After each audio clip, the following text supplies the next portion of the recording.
శ్రీమాత్రే నమః. సద్గురు జ్యోతిష్యాలయం నుండి ఒక అద్భుతమైనటువంటి విషయంతో మనం ముందుకు వస్తున్నాం. ఈ యొక్క 2026 మార్చ్ నెల రాశి ఫలితాలని ద్వాదశ రాశులకు అందరికీ కూడా మనం చెప్పడం జరుగుతుంది. ప్రతి ఒక్కరికి జాతకం అంటే ఒక భయం, ఏదో ఒకటి తెలుసుకోవాలి.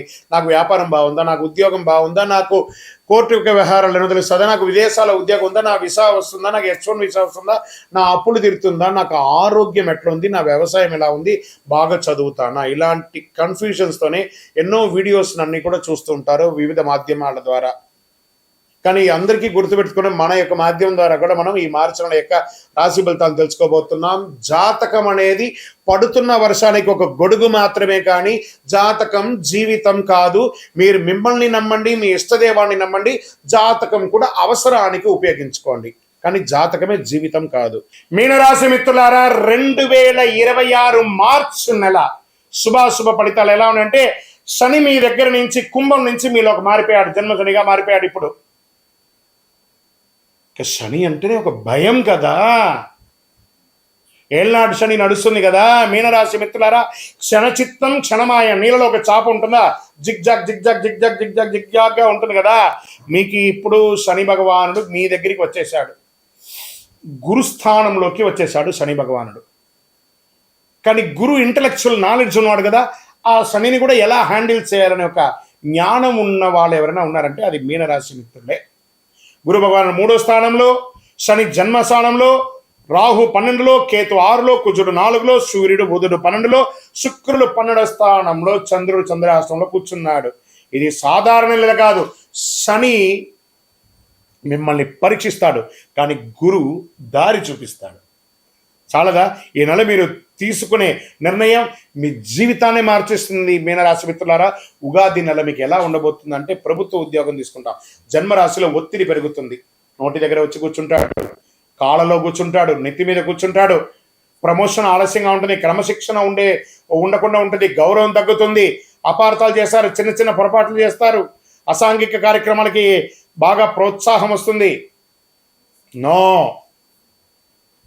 ఉద్యోగమే కోల్పోతారు, జాగ్రత్త. స్ట్రిక్ట్గా ఉండండి. మిమ్మల్ని ఇలాగే ఉంటారని వాళ్ళు కామెంట్ చేసినా కూడా పర్వాలేదు, మీరు ఇలాగే ఉండాలి, తల ఎత్తుకొనే ఉండాలి. Where the mind is without fear, there the head is held high అని రవీంద్రనాథ్ ఠాగూర్ ఎలా చెప్పారో అలా ఉండండి. మీనరాశి మిత్రులారా, మీరందరూ కూడాను. ప్రైవేట్ రంగం వారికి ఉగాది తర్వాత చాలా బాగుంటుంది. విదేశీ ప్రాజెక్ట్స్ వచ్చే అవకాశాలు ఉన్నాయి. ఉద్యోగం పోగొట్టుకున్న ఉద్యోగస్తులు కూడా మంచి పిలిచి వచ్చే అవకాశాలు ఉన్నాయి. సేమ్ కంపెనీ రావచ్చు, లేదా కొత్త కంపెనీ రావచ్చు. జీతం ఎక్కువ తక్కువ ఉన్నా కూడా జాయిన్ అయిపోండి, ఉద్యోగం లేకుండా మాత్రం ఉండకండి. ఎందుకంటే ఆ Idol mind is devils workshop అంటారు. ఐడల్గా ఉండేసరికి ఏమేమో ఆలోచనలు, ఏవేవో తప్పుడు నిర్ణయాలు అన్నీ వస్తాయి. కాబట్టి పని చేయండి, చాలా పేషెన్స్ ఉండాలి, బాగా పేషెన్స్ ఉండాలి. భావోద్వేగమైనటువంటి నిర్ణయాలు అసలు తీసుకోకండి. మళ్ళీ చెప్తున్నాను, ఆ ఉద్యోగంలో ఉన్నవాళ్ళు ఏదైనా మిమ్మల్ని తిడుతుంటే కోపానికి చలో నేను రిజైన్ చేసేస్తున్నాను, నేను రాను రేపటి నుంచి అంటే, రేపటి నుంచి బువా కష్టం. అందులోనూ జన్మ శని నడుస్తుంది, జాగ్రత్త మీనరాశి మిత్రులారా. కమింగ్ వ్యాపారానికి వచ్చేటప్పటికి మొదట 18 రోజులు అస్సలు వ్యాపారం ఉండదు. ఉందంటే ఉంది, నడుస్తుందంటే నడుస్తుంది. దాని తర్వాత నెమ్మదిగా పెరుగుతుంది. భాగస్వామి వ్యాపారం కూడా కలిసి వస్తుంది కూడా చెప్పచ్చు. ఇండస్ట్రీస్లో యంత్రాలకి చెకప్ అవసరము, ఒక్కొక్కసారి బ్రేక్ డౌన్ కూడా అవుతుంది. అది కూడా కొంచెం జాగ్రత్త పడాల్సిన అవసరం ఒకటి ఉంటుంది. కార్మికులతో సమస్య ఏమైనా ఉంటే కూడా అవన్నీ కూడా మీరు సమన్వయం చేసుకుంటే చాలా మంచిది. రియల్ ఎస్టేట్ పాత డీల్ పూర్తి అవుతుంది. ఎన్నో రోజులుగా రియల్ ఎస్టేట్ చేస్తున్నా కదా, ఎందుకంటే మీకు గురు భగవానుడు యోగంగా ఉన్నాడు కాబట్టి రియల్ ఎస్టేట్ బాగా కలిసి వస్తుంది. పత్రాల పరిశీలన చాలా ముఖ్యం.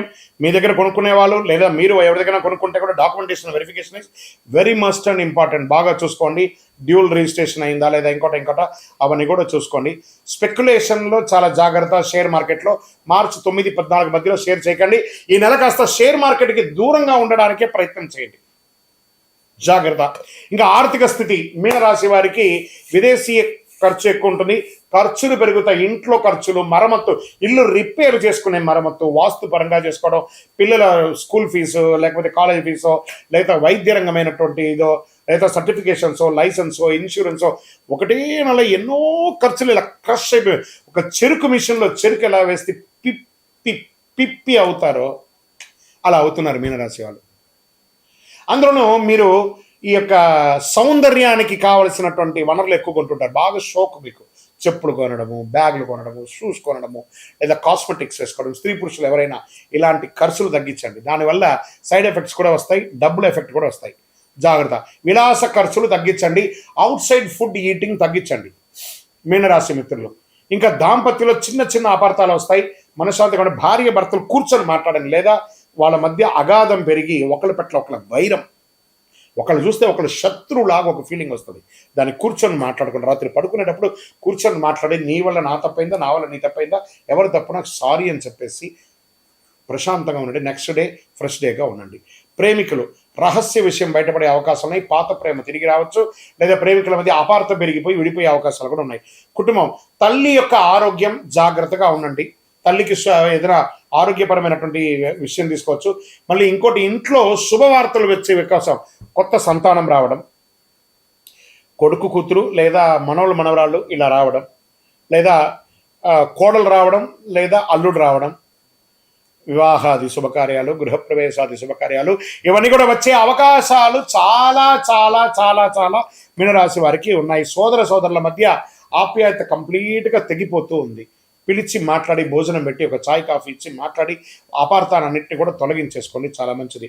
ఇంకా వ్యవసాయదారులకి చక్కగా పంట ఈ నెలకు కాస్త మోస్తరుగానే ఉంటుంది. నీటి నిర్వహణ ముఖ్యం. పశువులకి కొంచెం ఎక్కువ దాణా ఇవ్వడం లాంటిది ఒకటి చేయండి. ఈ కోళ్ల ఫారం వ్యాపారం చేసే వాళ్ళకి కొంచెం జాగ్రత్తగా ఉండాలి. ఫ్రూట్స్ పండించే వాళ్ళకి ఇది ఒక చాలా మంచి సమయం అని కూడా చెప్పచ్చు. ఈ యొక్క మిల్లెట్స్ అంతా కూడా ఈ ఎండాకాలంలో పండించే పంటలు కొంచెం ఎక్కువ చేయండి. పసుపు వాళ్ళకి చాలా ఎక్కువ కలిసి వస్తుందని కూడా చెప్పచ్చు. కోర్టు వ్యవహారంలో విజయ సూచన 22 తర్వాత ఉంది. రాజీ పడండి, చాలా మంచిది. విద్యార్థులకి పోటీ పరీక్ష కఠినంగా ఉంటుంది, కానీ సాధిస్తారండి మీనరాశి మిత్రులారా. IT, bank sector, defence, police, judges వీళ్ళందరూ ఉంటారు. వీళ్ళకంతా స్ట్రెస్ విపరీతంగా పెరిగిపోతుంది. ఇంకా డాక్టర్స్కి అయితే ఇంకా విపరీతమైనటువంటి స్ట్రెస్ పెరుగుతుంది. ఇంకా రీసెర్చ్ విభాగంలో ఉన్న వాళ్ళకి ప్రాజెక్ట్స్ ఇచ్చేసి బాగా ప్రెషర్, అసలు కుటుంబ సభ్యులు దాన్ని కలవలేనంత బిజీగా మీ యొక్క వృత్తిపరంగా రీసెర్చ్ వాళ్ళు ఎక్కువైపోతున్నారు, సైంటిస్టులు కానీ రీసెర్చ్ వాళ్ళకి. కానీ మంచి పేరు వస్తుంది అని కూడా చెప్పచ్చు. స్పోర్ట్స్ వాళ్ళకి ఈ నెల చాలా బాగుంటుంది. ఐటీ రంగం బాగా ఉంటుంది. టెక్నాలజీ, తర్వాత ఈ యొక్క ప్రింటింగ్ మీడియా, సినిమా వాళ్ళకి, టెక్నాలజీ వాళ్ళకి, తర్వాత మీడియా రంగం వాళ్ళకి అందరికీ ఇది మంచి సమయం అని కూడా చెప్పచ్చు. కానీ ఇందులో కూడా ఛాలెంజెస్ ఉంటాయి, అవన్నీ కూడా చూసుకున్నాం. ఇంకా చిన్నపాటి సినిమాలు తీస్తూ ఉంటారు చూస్తారా, లో బడ్జెట్ సినిమాస్, అవన్నీ కూడా ఓటీటీలో మీకు మంచి పేరు తెచ్చి మంచి డబ్బులు ఇచ్చే అవకాశాలు ఉగాది తర్వాత చాలా అవకాశాలు ఉన్నాయి. కళాకారులకి మంచి అవకాశాలు, సినిమా యాక్టర్స్ కానీ, లేదా చిన్న చిన్న యాక్టర్స్ ఎవరైనా ఉన్నా, లేకపోతే స్టేజ్ యాక్టర్స్ ఉన్నా, వీళ్ళకందరికీ పోస్ట్ 22 చాలా కలిసి వస్తుందని కూడా ఉంది. ఇంకా మీకు ఆరోగ్య పరంగా తీసుకుంటే నడుము నొప్పి, లేదా శరీరంలో ఏదో ఒక భాగంలో ఒక శస్త్రచికిత్స, కడుపు సమస్య, మూత్ర విసర్జన సమయ స్థలాల్లో చిన్నపాటి కురుపులు రావడం, ఇలాంటివన్నీ కూడా ఉంటుంది. వీటికన్నిటికీ కూడా కొంచెం జాగ్రత్త పడవలసినటువంటి అవకాశం ఉంటుంది. ఖచ్చితంగా ఇది జాగ్రత్త పడాలి. తేలికపాటి ఆహారం తీసుకోండి. కంపల్సరీ ఆరోగ్యం 10వ తారీఖు నుండి 16వ తారీఖు మధ్యలో కాస్త జాగ్రత్తగా ఉండవలసినటువంటి సమయమే. అతి శక్తివంతమైనటువంటి ఒక పరిహారం చెప్తాను మీనరాశి మిత్రులారా, మీరు పాటించాలి. మీ పక్కన ఏదైనా నవగ్రహ దేవాలయం ఉంటే అందులో శనైశ్వరుడికి పోయి ఒక బెల్లం ముక్క పెట్టండి. మీ వయస్సు ఎంత ఉందో అన్ని దీపాలను వెలిగించండి. ప్రతి శనివారం ప్రతిరోజు ఒక 19 ప్రదక్షిణాలు చేయండి. ఓం శనైశ్వరాయ అని ప్రార్థన చేయండి. గురు భగవాను ప్రార్థన చేయండి. దత్తాత్రేయుని ప్రార్థన చేయండి. విష్ణు సహస్రనామ పారాయణం చేయండి. విద్యార్థినీలకి పుస్తకాలు ఇవ్వండి, బట్టలు ఇవ్వండి, చాలా మంచి జరుగుతుంది. నవగ్రహాలకి 19 ప్రదక్షిణలు ప్రతిరోజు చేయండి. మళ్ళీ చెప్తున్నాను, తల్లిదండ్రులకి కాపాడండి గట్టిగా. వాళ్ళే మీకు దైవం, ఆది దైవం. వాళ్ళని ప్రార్థన చేసుకోండి ప్రతిరోజు. అదృష్ట సంఖ్య 3 మరియు 9. అదృష్ట రోజు గురువారం. అదృష్ట రంగు పసుపు. అదృష్ట దిక్కు ఈశాన్యం. చివరిగా ఒక చిన్న మాట చెప్తాను మీనరాశి మిత్రులారా, మీ యొక్క లౌకికమైనటువంటి అలంకారాల కోసం తీసుకునే కాస్మెటిక్స్ లేదా డ్రెస్, దాని మీద తీసుకునే శ్రద్ధ మీ నిత్య జీవితంలో ఎదగడానికి పెట్టండి. అది ఇంకొక నెక్స్ట్ లెవెల్కి వెళ్ళిపోతారు మీరు. అవసరమే సౌందర్యం, దాన్ని అతిగా చేసుకొని దానివల్ల మీరు డిస్టర్బ్ అవుతారు. జాగ్రత్త పడండి. పరీక్ష నెలమైనా కూడా ఇది పరమ దివ్య అనుగ్రహం పొందే ఒక నెలగా మారుతుంది. మీరు సహనంతో నడిస్తే శని కృప, మీరు ధైర్యంగా ముందు అడుగు వేస్తే గురు ఆశీర్వాదం, ఇవి రెండు కూడా వస్తుంది. మీ యొక్క వయస్సు ఎంత ఉందో అన్ని ఒత్తులతో నువ్వుల నూనె మీ యొక్క ఇష్టదైవం దేవగ్రహం కండి. వెళ్ళండి, తిరుపతికి వెళ్ళండి, వెంకటేశ్వరుని ప్రార్థన చేయండి. కలవు వెంకటనాథాయ, ఆయన దగ్గరికి పోయి మోకాళ్ళ మెట్లు ఎక్కి పోయి ప్రదక్షిణం చేసి స్వామి మాకు అనుగ్రహం ఇవ్వండి అని ప్రార్థన చేయండి. దైవ ప్రార్థన కంటే ఈ నెల మీకు పెద్దగా ఏది లేదు. చాలా సహనంగా ఉండవలసినటువంటి సమయం. సంతకాలు పెట్టేటప్పుడు జాగ్రత్త, షూరిటీ ఇచ్చేటప్పుడు జాగ్రత్త, నోరు అదుపులో పెట్టుకోండి. ఎంతటి వాళ్ళనైనా మీరు వ్యంగ్యంగా మాట్లాడే మాటలు మాట్లాడకండి, ప్రేమగా మాట్లాడండి. స్వతహాగానే మీరు సౌమ్యులు, కాస్త దాన్ని కొంచెం ఎక్కువ సౌమ్యతను పెంచుకుంటే చాలా మంచిది. దేవుని మీద నమ్మకం పెట్టుకోండి, అద్భుతాలు జరుగుతాయి. మీకు వ్యక్తిగత జాతకం తెలుసుకోవాలి. గురుగారు మీ దగ్గర మేము జాతకం తెలుసుకోవాలనుకుంటున్నాం, మీ పేరు, మీ date of birth, time of birth, place of birth మా నెంబర్కి వాట్సాప్ చేయండి, మా అడ్మిన్స్ మీకు రిప్లై ఇస్తారు. ఇంకా గురుగారు మాకు ఇంకా కొంచెం అనుగ్రహం కావాల్సినటువంటి వస్తువు ఏమైనా ఇస్తారా అంటే, అతి శక్తివంతమైన 48 రోజులు పూజ చేసినటువంటి కరుంగాలి మాలను మన దేవాలయంలో 40 నెలలు పూజ చేసి ఇచ్చాం. దీన్ని ధరించండి. ఏ విధమైనటువంటి దోషం ఉన్నా తొలగుతుంది, గ్రహ దోషం తొలగుతుంది, కళ్ళ దోషం ఉంటుంది చూసారా, ఆహా అంటారు చూసారా, ఆ కంటి చూపు ద్వారా వచ్చే దోషాలు తొలగుతాయి, నరదృష్టి తొలగుతుంది, కుజుడి యొక్క అనుగ్రహం పొందుతారు, శని భగవానుడి యొక్క ఐశ్వర్యాన్ని పొందుతారు, మీరు అన్ని రకాలుగా అనుగ్రహం పొందుతారు. ఇంకనూ మీ ఇష్టదేవాన్ని ప్రార్థన చేయండి. మీనరాశి మిత్రులారా, ఇది జాగ్రత్తగా ఉండవలసినటువంటి ఒక నెల. ద్వాదశ రాశులందరికీ కూడా మా ఛానల్ ద్వారా చూస్తున్నటువంటి ప్రేక్షక మిత్రులకి ఉగాది శుభాకాంక్షలు. అందరూ కూడా ఆయుర ఆరోగ్య ఐశ్వర్య భోగభాగ్యాలతో ఉండాలని అఖిలాండ కోటి బ్రహ్మాండ నాయకుడు అయ్యప్ప స్వామి వారిని ప్రార్థన చేసుకుంటున్నాను. తిరుపతిలో అయ్యప్ప స్వామికి 18 అవతారముల దేవాలయాన్ని మనం నిర్మించాం. జీవకోణ అనే ఒక ప్రాంతంలో బ్రహ్మశ్రీ డాక్టర్ చంద్రబలి గురుస్వామి గారి ఆధ్వర్యంలో మీరు తిరుపతికి వచ్చినప్పుడు, కుటుంబంతో వచ్చినప్పుడు తిరుమలకు ఎలా దర్శనం చేసుకుంటారు, తిరుపతిలో కపిల తీర్థానికి దగ్గరలో జీవకోణ అనే ఒక ప్రాంతంలో ప్రపంచ ప్రఖ్యాతమైనటువంటి 18 అవతారాల దేవాలయం ఉంది. వచ్చి దర్శనం చేసుకోండి. మీరు అందరూ క్షేమంగా ఉండాలని ఆ దేవాలయంలో ప్రతిరోజు ప్రార్థన చేస్తుంటాము. విజయోస్తు. వందే మాతరం, వందే మాతరం, వందే మాతరం. చంద్రమౌళి వెంకటేష్ శర్మ గురుస్వామి శరణమయ్యప్ప. రానున్న ఈ నెల ఫిబ్రవరి 28 అరుదైన గ్రహాల కూటమి. ఆకాశంలో ఒకే వరుసలో 6 గ్రహాలు రాబోతున్నాయి. ఇది ఒక అపురూపమైనటువంటి ఘట్టం అని కూడా చెప్పచ్చు. ఫిబ్రవరి 8 సూర్యాస్తమం తర్వాత సుమారుగా 6 గంటల 30 నిమిషాలకి ఆకాశంలో ఒకే వరుసలో 6 గ్రహాలు కనిపించనున్నాయి. అదొకటి అరుదైన కూటమి. అంటే బుధుడు, శుక్రుడు, గురుడు, శని, యురేనియస్, నెప్ట్యూన్. ఎలా చూడాలి దీన్ని అంటే, పడమర పశ్చిమ దిశలో చూడాలి. సూర్యాస్తమం తర్వాత సుమారుగా 6 గంటల 30 నిమిషాల మధ్య గమనిస్తుండడం మంచిది. ఇది కంటితో కనిపించేది శుక్ర, గురు, శని మాత్రం కనబడుతుండొచ్చు. కాస్త టెలిస్కోప్, బయోస్కోప్ అలాంటిది అవసరం ఉంటుంది ఆ యురేనియస్, నెప్ట్యూన్ యొక్క గ్రహాలను చూడాలంటే. ఆకాశం నిర్మలంగా మేఘాలు లేకుండా ఉంటేనే స్పష్టంగా కనిపిస్తుంది. నగర వెలుతురు తక్కువగా ఉంటే ప్రదేశం అయితే ఇంకా స్పష్టంగా చూడవచ్చు. ఇలాంటి గ్రహాలు వరుస అరుదుగా చూడవచ్చు. ఆకాశాన్ని ప్రేమించే వారికి ఇది ఒక అద్భుతమైనటువంటి అవకాశం అని కూడా చెప్పొచ్చు. ఈ యొక్క గ్రహ కూటములన్నిటి కూడా రానున్నటువంటి ఉగాది ద్వాదశ రాశుల్లో దాని యొక్క ఇంపాక్ట్ అనేది ఉంటుంది. చాలా అద్భుతమైనటువంటి ఒక విషయంతో మనము ఈరోజు రాబోతున్నాం. మన ఛానల్ చూస్తున్నటువంటి ప్రేక్షక మిత్రులందరికీ కూడా శుభాకాంక్షలు. మీరు చాలామంది చూస్తున్నారు, కానీ ఒక చిన్న రిక్వెస్ట్ అంటే ఒక లైక్, ఒక సబ్స్క్రిప్షన్, ఒక షేర్ ఇది కానీ చేస్తే మాకు కూడా కాస్త ఎంకరేజ్మెంట్గా ఉంటుంది. మాకు మంచి మంచి సబ్జెక్ట్స్ ఇస్తున్నాం కాబట్టి ఇదొకటి. ఈ రాబోయే మార్చ్ 6వ తారీఖున శని భగవానుడు స్థానం మారుతున్నారు. ఇది 2.5 సంవత్సరాలకు ఒకసారి ఇది జరుగుతూ ఉంటుంది. అద్భుతమైనటువంటి దీన్ని తమిళ భాషలో శని పయర్చి అంటారు. మనం తెలుగులో శని గమన మార్గం మారుతున్నారు అనే దాన్ని చెప్పడం జరుగుతుంది. తిరునల్లార్ అనే ఒక క్షేత్రం ఉంటుంది తమిళనాడులో. ఆ రోజు అక్కడ ఆ శని భగవానుడు మారేటప్పుడు ప్రత్యేకమైనటువంటి పూజ ఏ సమయంలో చేస్తారో దాన్ని శని పయర్చి అంటారు. అంటే ఉన్న స్థలం నుంచి ఇంకో స్థలానికి మారే ఒక అద్భుతమైనటువంటి ఘట్టం. ఈ శని గమనం మార్పు జరగడం వల్ల ఏ రాశి వారికి లాభంగా ఉంటుంది, ఏ రాశి వారికి ప్రతికూలంగా ఉంటుంది అనే దాన్ని మనం ఇప్పుడు విశ్లేషించుకోబోతున్నాం. శని భగవానుడు కుంభం నుండి మీనంలోకి గమన మార్పు 6వ తారీఖున మార్చి 26 ఉదయం 8 గంటల 24 నిమిషాలకి. ఇది చాలా విశేషం అండి. ఎంత అవకాశం ఉంటే అంతమంది అన్ని రాసుల వారు కూడా పూజ చేసుకోవాల్సిన సమయం. కానీ ప్రత్యేక పూజలు కొంతమందికి ఉందని చెప్పచ్చు. దీన్ని ఏ రాశి వారికి ఆ శని భగవానుడు యోగాన్ని ఇస్తున్నాడు ఆ శని గమనంలో అని అంటే, శని లగ్నంలో ప్రవేశం జీవన దిశలో గంభీర మార్పు. ఎవరికి లగ్నంలో ఉంటాడో వాళ్ళకి ఇది ఉంటుంది. మీనరాశి వారికి చాలా ఉంటుందండి. ఆధ్యాత్మిక చైతన్యం పెరుగుతుంది. క్రమశిక్షణలో ఎదిగే అవకాశం ఉంటుంది. అంటే కుంభరాశి నుంచి మీనరాశి మీ రాశిలోకి రాబోతున్నాడు. కాబట్టి వృషభ రాశి వారికి లాభస్థానంలో శని ఉన్నాడు.